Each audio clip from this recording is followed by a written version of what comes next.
Welcome back to Flushing It Out with Samantha Spittle. This season, we are tackling shame triggers, and this episode is about body image and appearance. Today, I'm talking with Elena Sonnino. She's a life coach, speaker, and yoga teacher. And we dive into the connection we have with our body and how we really need to be our body's BFF, because everything we have, everything we need, we already have in our body. And if we can get in tune to it, it can teach us so much. So join us as we flesh out body image and appearance with Elena Sonnino.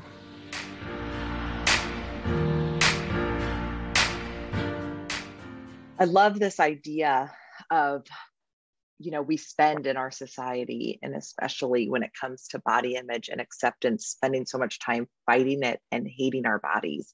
And I love, that we have tips and tools to move towards other things. But I love your story of finding the acceptance and all those things within your healing and acceptance within your body. So I would love for you to introduce yourself. So I'm Elena Sonnino, and I am a life coach, a Yin Yoga teacher, and a speaker. But really what I do, a friend said this to me recently, and I kind of love it, and I'm just going to go with it. I am a guide who nudges you to find your own liftoff, right? I love being that person who asks the great questions, who offers you the nudge, but then you create the meaning and realize what matters to you. Connecting. I talk a lot about, helping my women thrive connected to their most rooted and nourished self. But when I think about what that means, it's you finding that joy, that value, that truth that lives inside you. And so I just help people find that. I love that. And this is a great way to, as we are, kicking off the third season, tackling the shame triggers of body image and appearance, because I know that I have learned from experience, it does not matter how much we change the physical outside body image. We think it's connected. And everything is connected, but we think it's a quick, like, you fix this, you fix that, you change this, this changes. And I think we all know at this point that it doesn't work like that. No, I've always joked, I was like, I need a light switch here. Mm-hmm. And really what I need is the light switch that says, this isn't the thing. Because it's not just flipping the switch, right? There is, does how we look connect to how we feel? Yes. But I think we have it the other way around, right? I think it's about how do we feel on the inside, and then allowing our outside to match that rather than having to shape it into something that it's not, and judging ourselves when it's not. Exactly. And I know you have been through a journey to get you to where you are today. So I would love to explore some of that and kind of how you've got to this place, because, we've talked offline about kind of going through that place where you're judging your body and you're trying to make it fit into those boxes. But then you found this new freedom. So take us on the ride. Let's go see how you got there. Yeah. Well, it's funny. As you said that, I'm like, oh my gosh, right. It starts when we're so young. Exactly. And I remember, the very first memory that I have of thinking that my body wasn't okay was, I'm Italian. I was born in Italy. We moved to the States when I was 2.5, but we always spent the summers in Italy. Well, in Italy, as a young child, regardless of your gender, you only wear a bathing suit bottom. You do not wear a bathing suit top, right? So then we moved to the States, and I remember being in Cincinnati, Ohio at the pool in the summer. And I go out in the pool with only a bathing suit bottom, and then hear the laughter and the things. And I was like, oh, right. And I just remember being so mad at my mom because I did kind of what I was told. And fast forward, right? In high school, I had mono and gained weight. And then after high school, went to Europe and started drinking beer and gained weight. And my mom would call me solid. And I love my mom. It's not my mom's fault, but there was this, like, you need to go to the gym. Yeah. Whatever. And she's it was. just saying what she heard too. Like, correct. We grew up, we're solid people. It's all the stuff. And even, her sister, that same summer, before I had come back, my mom was like, you have to go to the gym. I had come off the train And she looked at me, and I had acne at the time. And she's like, oh, we should get you to the esthetician, right? Like, this is just the thing.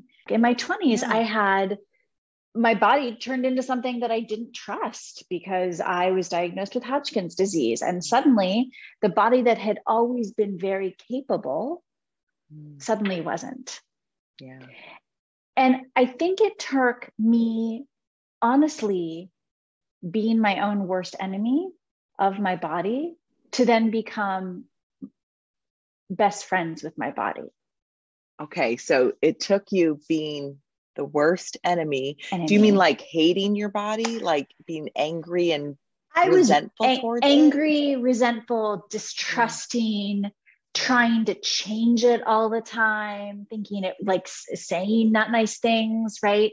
I mean, I ran 5 marathons. The first was to prove that the oncologist who said I'd never be able to run was not right, because I like proving others wrong. The second was to prove that the first wasn't a fluke. Right? The third and the fourth were, all these years have passed. I've lost weight. I should be able to be faster.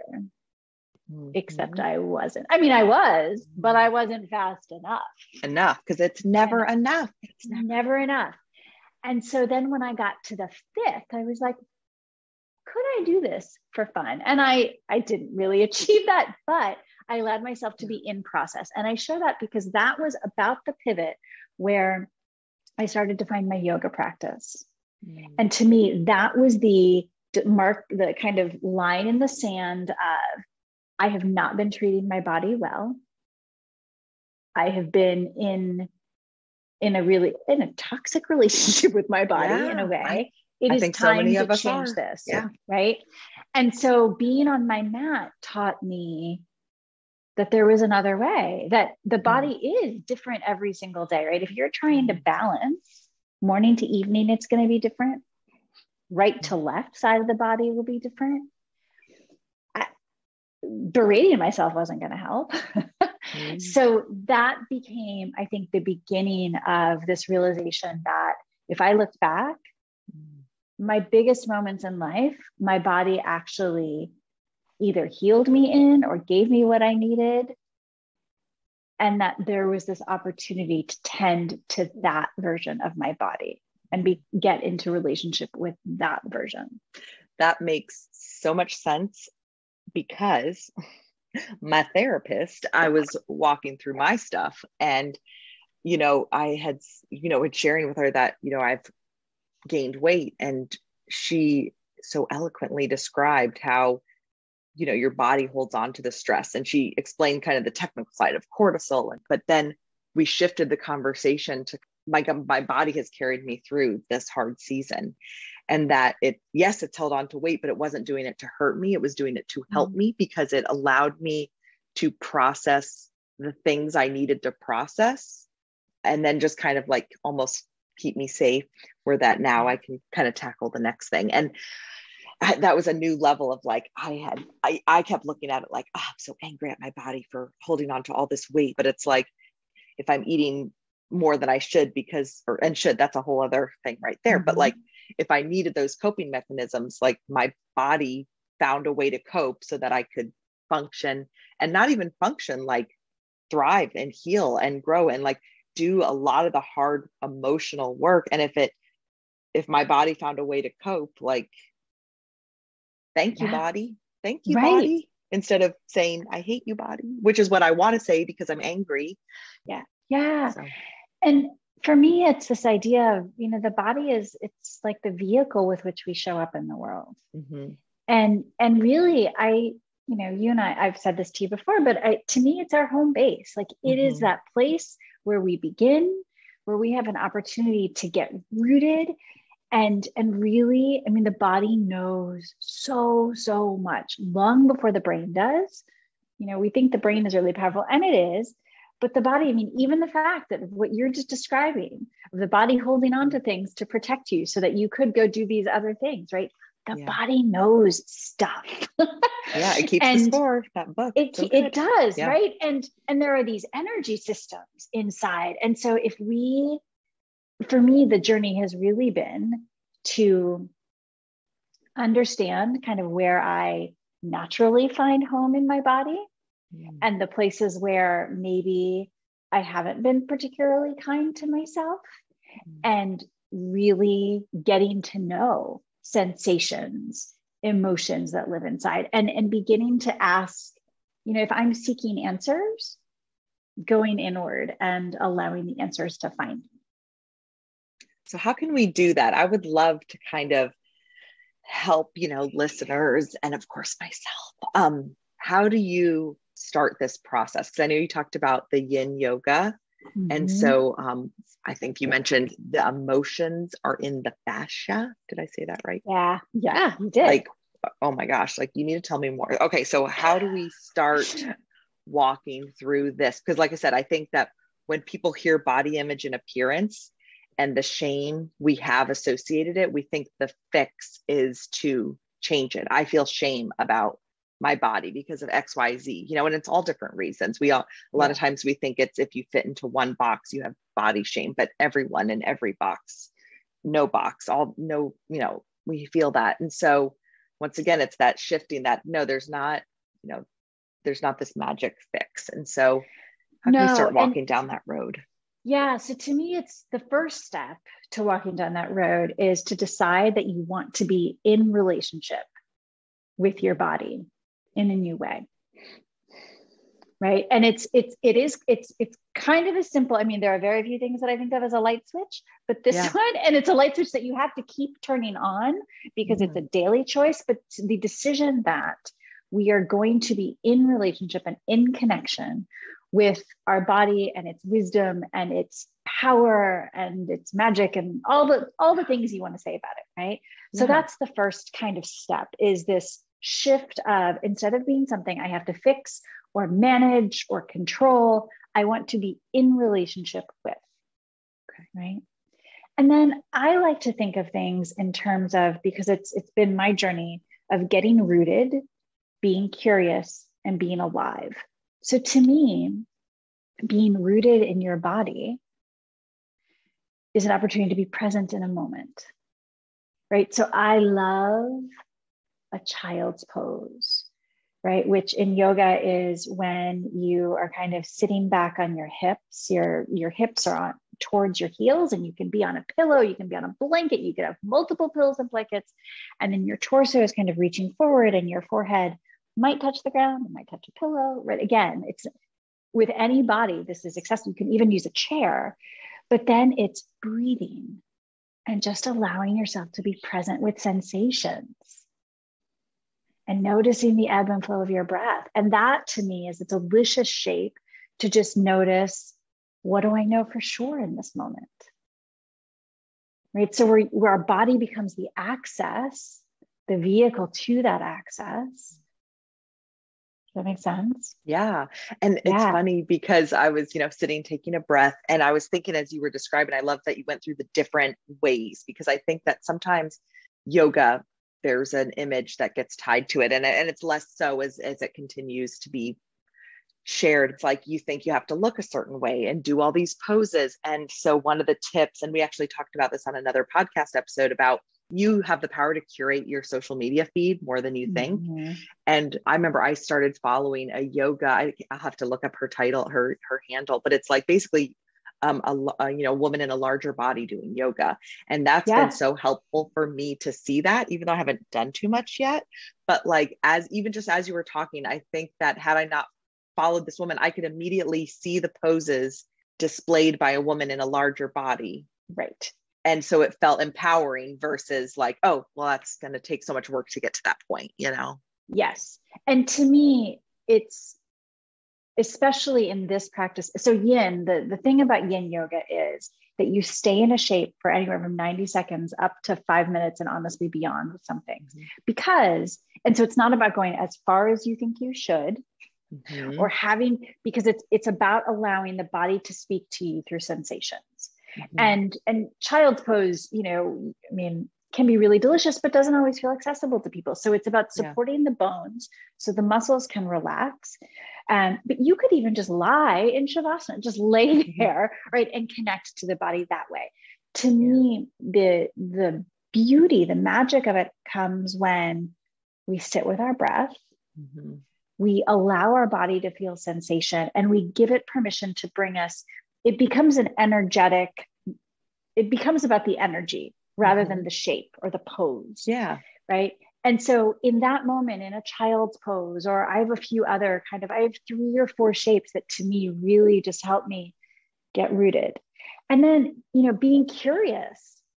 Right. So if you think about the body, like even in the shapes you were describing and those things, right, we judge, oh, it should mm-hmm. look like this. So instead of judging it, just being curious about what's there mm-hmm. and the sensations and what might this mean, instead of automatically identifying, ooh, that sensation means my hip is too tight, or I haven't done whatever enough. Right. But it's curiosity. I like to call the messages, the sensations that our body offers us when we are in connection through movement, right? So whether it's yoga or walking or anything, benevolent messengers. Messengers. So it's their body saying, knock, knock. I want you to pay attention to something. I want you to notice me. Right? So rather than judging it, if we're going to notice, we're going to just be there with it and let it grow, let it do whatever it's going to do, and name it. Oh, okay. There's constriction, there's opening, there's heat, there's whatever it is. But that to me is the being in relationship. Right. And so getting rooted, and to me, being rooted is like really scaffolding that foundation, creating that foundation, trusting your foundation. Then there's being curious. To me, it's shapes that are a little bit more opening, and even in yin, right? Like a twist to me is really delicious to get curious, because a twist massages the inside stuff. And right, I like, even just thinking about it makes me smile. Oh, and that makes me smile, even though I'm like, I do not know, but I want to know more. Yeah. So, I mean, you could take a twist, seated, but you can also take it lying down and just allowing your knees to go. And there's, and I'm happy to share resources if you'd like, but there's a lot of different twists, but it's about staying there. And then we talk a lot about, or you hear a lot in all of these spaces about like release what it is that no longer serves you. Right. Mm-hmm. And it's a lovely sentiment. And I've used that exact sentence probably a lot of times. And yet it's really hard to release anything if you don't know what it is you're holding on to. Mm-hmm. Mm-hmm. So especially in this body conversation, like beginning to name those old stories, those old shame triggers, right? So you and I have joked about like when my mom called me solid, or when I couldn't go, I still can't really go upside down in yoga. Like, and it's not, but like the things that we are holding on to that we have turned into a thing. Yes. I'm just like, oh my gosh. So we have our shame stories with our body and with all the things associated with our body. Our body image is essentially, I guess we could say, our shame stories, kind of, that could be a reflection of that. Yeah. I never thought about, we can listen to our body to inform us of what those shame stories are. Like if I'm just in my head, I'm like, well, I don't even know what they are. But being quiet, being curious, like I'm imagining as you're walking through these poses, I'm like, I'm thinking I haven't done them in a long time. But then I move out of that kind of judgment place too. I remember when I've been in those places and being kind and curious. Yeah. It's such an interesting thing because our body absolutely holds on to things. And so I recently started pelvic floor physical therapy. Yes. And when you think about like body shame and stuff, right? Like we have all sorts of stories. Yep. And what we've realized is like there are parts of my body that are literally like holding on for dear life and don't want to release.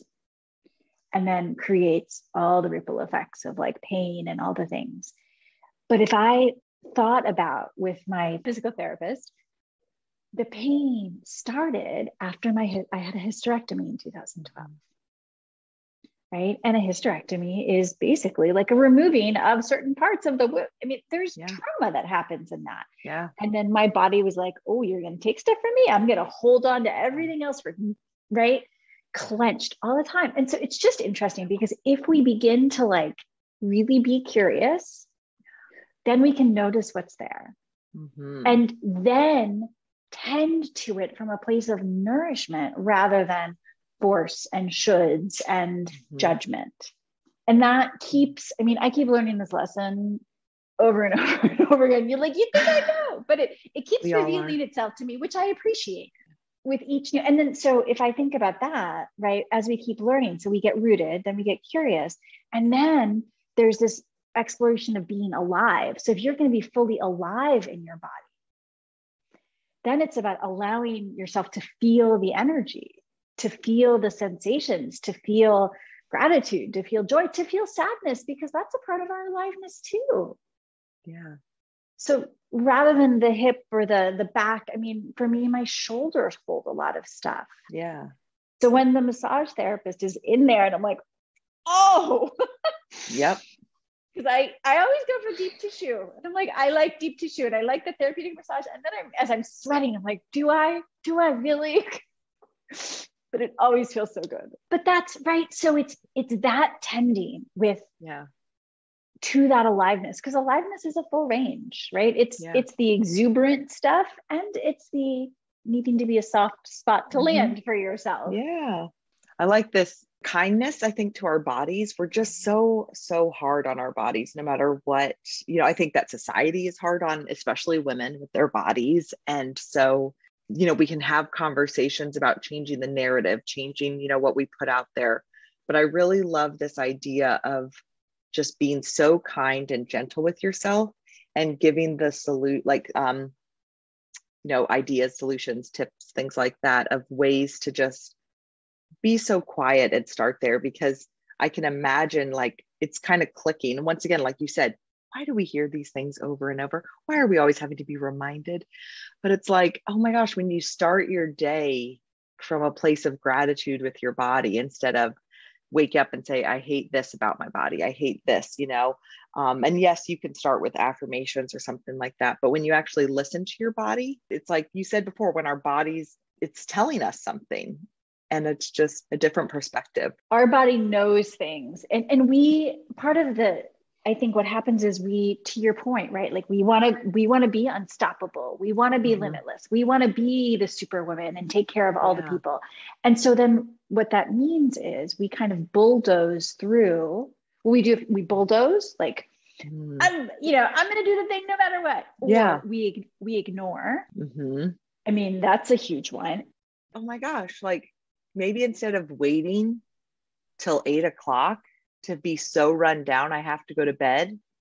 Like maybe day 2 of my period needs to be a stay home, go for a walk, because I think I need to exercise more for the endorphins to help with some pain. But like maybe I need to have instead of let me just push through, because if I take this amount of pain meds, then I can push through, but then I'll hit a wall at 8. Maybe I need to rethink it and say, maybe I don't schedule things and I just chill. I have a chill evening and it doesn't have to be hitting a wall. Yeah.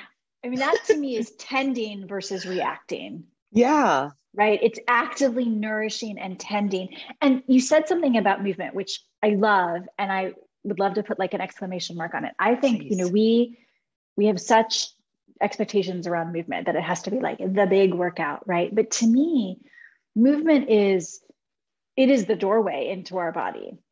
To me, yin was this beautiful counter, like antidote almost to like the big sweaty active things. Yeah. But one of the things I started doing a few years ago is I was away on retreat and got to experience something called groove. And groove is dance meets yoga meets, imagine you're 5 and like skipping around a playground. At least that's how I felt it. Yeah. But when I was in this room, and it's basically, it is not there's no structure, like the body doesn't have to look a specific way. So the groove instructors, like there are some groove truths about you cannot get this wrong. And I don't remember all of them, But this idea that like everybody can do this and your body knows instinctively how to move. And so can you just trust it? And I remember being in this room watching people of all different ages, of all different sizes, of all different physical endurance abilities, having a blast.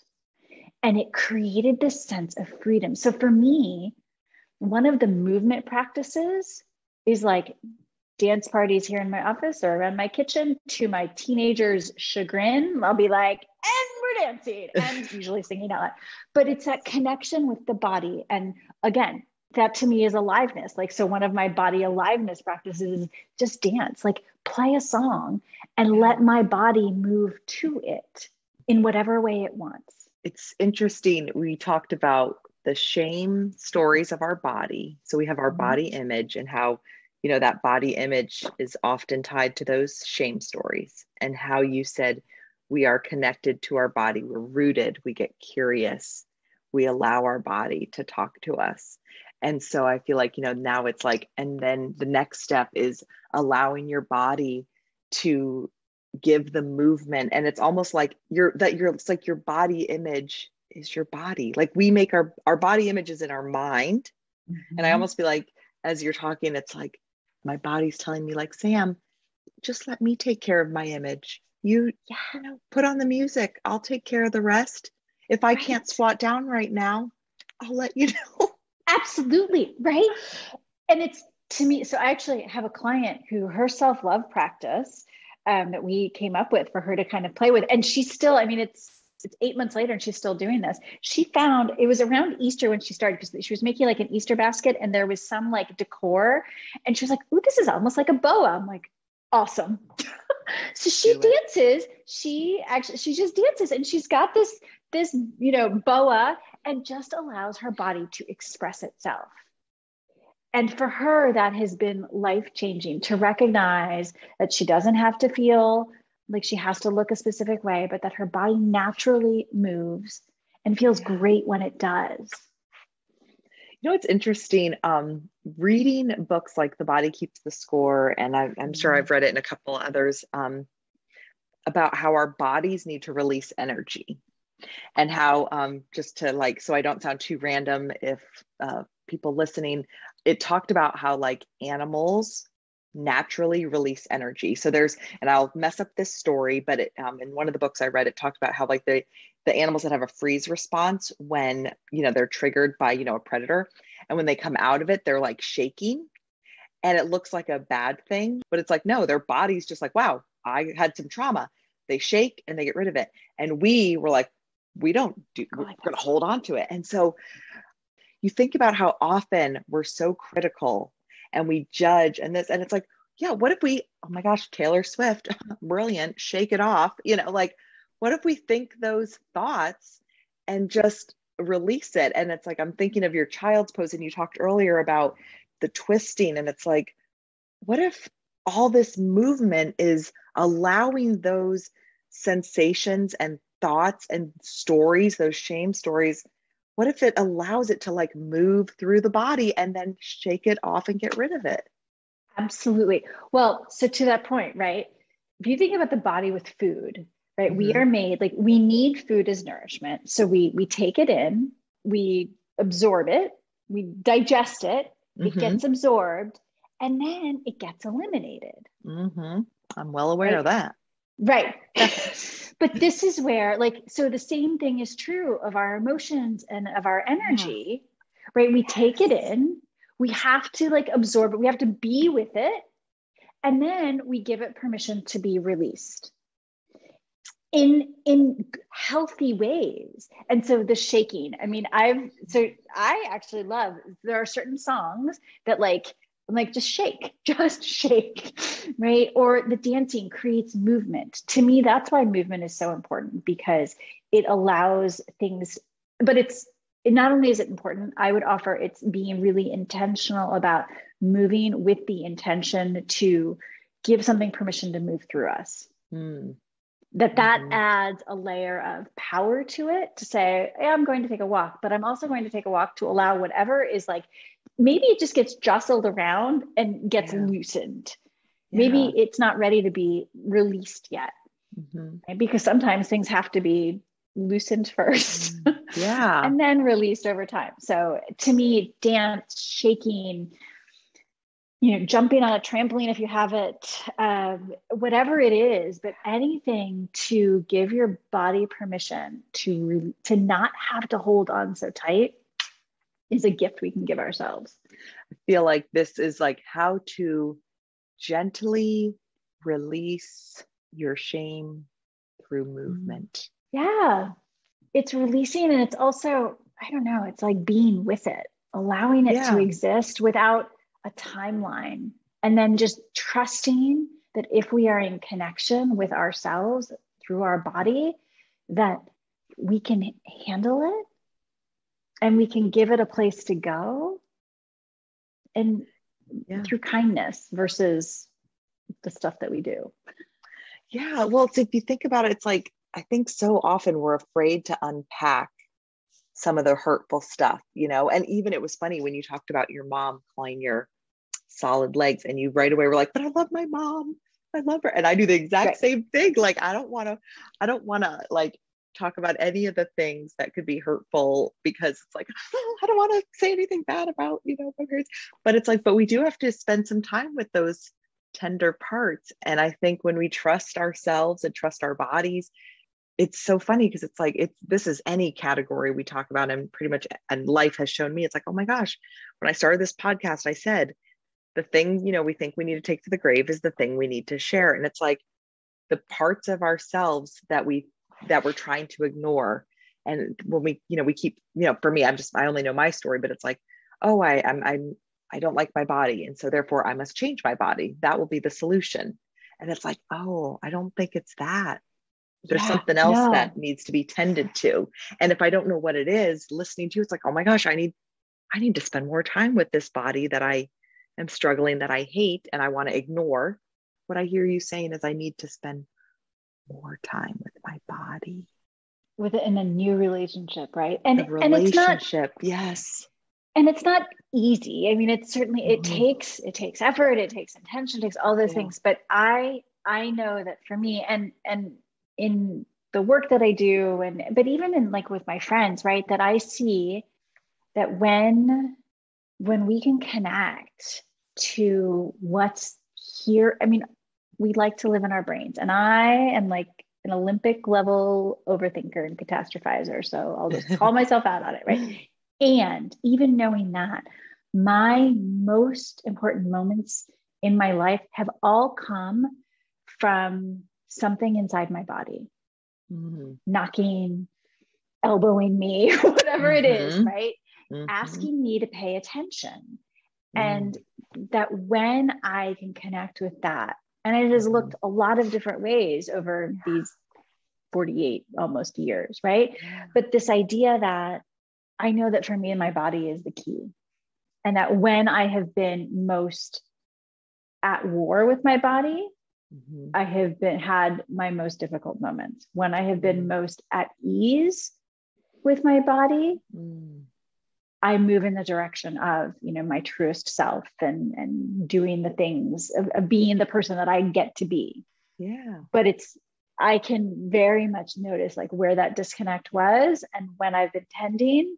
And to me, it's just always a reminder of, okay, how am I treating my body? Am I nourishing it, right? Am I offering it what it needs rather than what I think it should have? Oh, yeah, that's a beautiful reminder to just, be so kind to ourselves and be gentle and kind, because our bodies, it sounds so cliche, but it's like, the answer is within us. It was there all along. What is that, Dorothy or something? But it's so true. It's true. It's so true. And June Jordan says, she's a poet who says, we are the ones we've been waiting for. Right. And to me, like, I've always thought that about the body, that it has everything we need and crave inside of us. We just have to get out of our own way. And that aliveness element, right? To me, I know one of my grounding practices in the morning, whether it's a child's pose or just sitting in meditation, is like feeling my heartbeat and hearing it, right? And noticing where the other places, because we think of our heartbeat here, but I actually really notice my heartbeat like in my throat sometimes and in my low belly, and just allowing sensations to just be there. So to me, it is a beautiful access point for really tending to ourselves in a different way. Thank you so much. I love your perspective and seeing, there's just so much, just shame and everything, just all the crap we're carrying around, right? There's just so much. And I love just offering so many different perspectives that all complement each other, because there's, as you said earlier, we wish we had that switch that just flipped and it was done, but that is not the way it works. And I mean, it would be nice, but it's just not happening. But then it wouldn't be fun, honestly, right? Yeah. It wouldn't be any fun. Yeah. I'm really grateful if I think about kind of the different moments in my life where, I mean, even most recently, this, pelvic floor exploration of just noticing. And the thing that I think is interesting about that is that the interconnectedness of everything. Yes. Right. And of the entire body and its structure, and how one part of the body actually creates sensation in another part of the body. And so if we think about that in terms of being in connection with, right, rather than fixing, because so often the fixing is like hyper focused on one thing. But when we give ourselves permission to be whole, then it's like getting to be our own BFF. And to me, I mean, why wouldn't we want to be our own BFF? Like, why don't we learn how to do that in school? Yes. Yes. Well, we might be changing that, because if we're changing the conversations here, then maybe they'll trickle down. So thank you so much. One can hope. And Elena, if some wants to find out more about you and learn more about you, work with you, how can they go about doing that? You can go to my website, elenasonnino.com, and check out my new book that will be launching on January 31st called Inhabit Your Joy, a book of nudges. Oh, I love that. Book of nudges. Well, thank you so much. Thank you for your insight, wisdom, and sharing more of your story. And I'm just excited to continue having women in my life who help us always return to center and find that peace and joy. Well, thank you. And thank you for creating spaces for these conversations, because the conversations that you are leading and having are so, so important. So thank you for being that container for that exploration. Thanks for listening to Flushing It Out with Samantha Spittle, where we explore growth and healing through vulnerable conversation. Our hope is that you feel seen and find tools for growing resiliency and tackling your own growth and healing. Be sure to subscribe and check out the VIPs and other resources at samanthaspittle.com. This has been a Spitfire production.